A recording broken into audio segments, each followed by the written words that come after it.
ప్రతిరోజు ఉదయం మన రాష్ట్రంలో వేల మంది పిల్లల జీవితం రెండు రకాల ప్రయాణాలతో మొదలవుతుంది. వాళ్ళందరి గమ్యం ఒకటే, బడి. కాని వాళ్ళు వెళ్లే దారులు మాత్రం పూర్తిగా వేరు. ఇంతకీ ఏంటి ఆ రెండు దారులు? అసలు ఈ ప్రయాణాల కథేంటి? పదండి, ఈరోజు దాని గురించే వివరంగా చూద్దాం. మన కళ్లముందే రెండు చిత్రాలు కనిపిస్తున్నాయి. ఒక పక్క ఎండనక వాననక కిలోమీటర్లకు కిలోమీటర్లు నడిచి ప్రభుత్వ బడులకు వెళ్తున్న పిల్లలు. చదువుకోవాలనే వాళ్ల ఆశకు, ఆ పట్టుదలకు వాళ్ల నడకే సాక్ష్యం. ఇక మరోపక్క హాయిగా సౌకర్యవంతమైన బస్సుల్లో భద్రంగా బడికి వెళ్తున్న ప్రైవేట్ స్కూల్ పిల్లలు.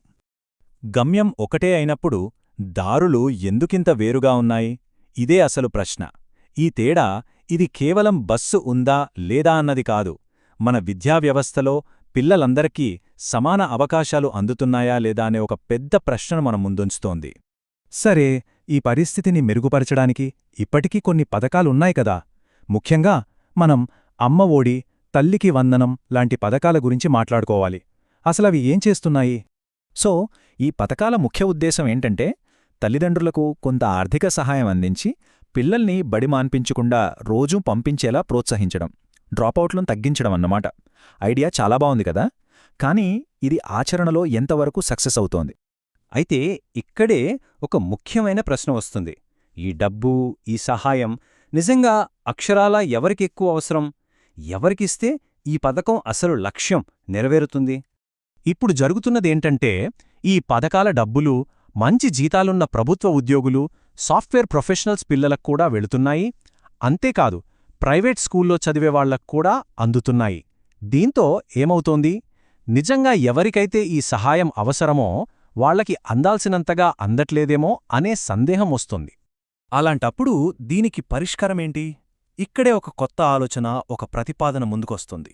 అదేంటంటే, ఈ నిధులను మరింత తెలివిగా, ప్రభావవంతంగా వాడుకోవడం. ఈ ప్రతిపాదనలో ఒక 4 సింపుల్ స్టెప్సున్నాయి. చూద్దాం. స్టెప్ 1, ఈ ఆర్థిక సహాయాన్ని కేవలం ఓన్లీ ప్రభుత్వ స్కూల్ పిల్లలకు మాత్రమే ఇవ్వాలి. స్టెప్ 2, అలా చేయడం వల్ల మిగిలిన డబ్బుని పక్కకు తీయాలి. స్టెప్ 3, ఆ డబ్బుతో ప్రతి ప్రభుత్వ ప్రైమరీ, అప్పర్ ప్రైమరీ స్కూల్కి స్కూల్ వ్యాన్లు లేదా బస్సులు ఏర్పాటు చేయాలి. ఇక 4వది చాలా ముఖ్యమైనది. ప్రతి బిడ్డ ఉదయం ఇంటినుంచి బడికి, సాయంత్రం బడినుంచి ఇంటికి సేఫ్గా, నమ్మకంగా వెళ్ళి వచ్చేలా చూడాలి. చూసారా?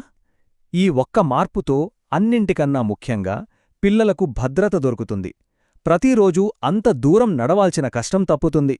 ప్రభుత్వ స్కూల్లో చదివే ప్రతి చిన్నారికి ఒక సురక్షితమైన ప్రయాణం గ్యారంటీ అవుతుంది. ఇది కేవలం బస్సు ఏర్పాటు చేయడమే కాదు, ఇది మన పిల్లల భవిష్యత్తుకు భద్రత కల్పించడం. ఈ రవాణా సౌకర్యం వల్ల ఇంకా ఎన్నో మంచి మార్పులొస్తాయి. అవేంటో చూద్దాం.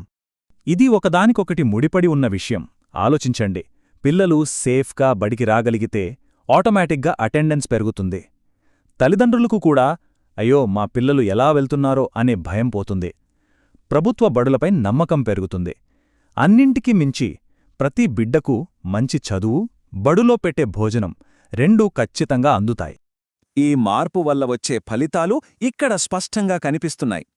పిల్లల భద్రత పెరుగుతుంది, హాజరు శాతం పెరుగుతుంది, తల్లిదండ్రుల నమ్మకం కూడా పెరుగుతుంది. ఈ మూడు కలిస్తే ఇంకేముంది? మన ప్రభుత్వ విద్యావ్యవస్థే బలంగా తయారవుతుంది. చాలా బాగా చెప్పారు కదా. ఒక రాష్ట్ర భవిష్యత్తు పెద్ద పెద్ద బిల్డింగ్లతో కాదు, చిన్న చిన్న బడులతోనే నిర్మించబడుతుంది అని. నిజమే. మన భవిష్యత్తుకు పునాది వేసేది ఈ ప్రభుత్వ పాఠశాలలే. వాటిని బలంగా మార్చడమే అసలైన అభివృద్ధి. కాబట్టి చివరగా మనం ఆలోచించాల్సిందేంటంటే, మన రాష్ట్ర భవిష్యత్తుకు ప్రాథమిక విద్యే మూలమనుకుంటే, మరి ఆ పునాదిని బలంగా చేయడానికి, ప్రతి బిడ్డను సురక్షితంగా బడికి చేర్చడానికి ఇదొక మంచి మార్గం కావచ్చు కదా. ఈ దిశగా ఆలోచించాల్సిన అవసరమైతే ఖచ్చితంగా ఉంది.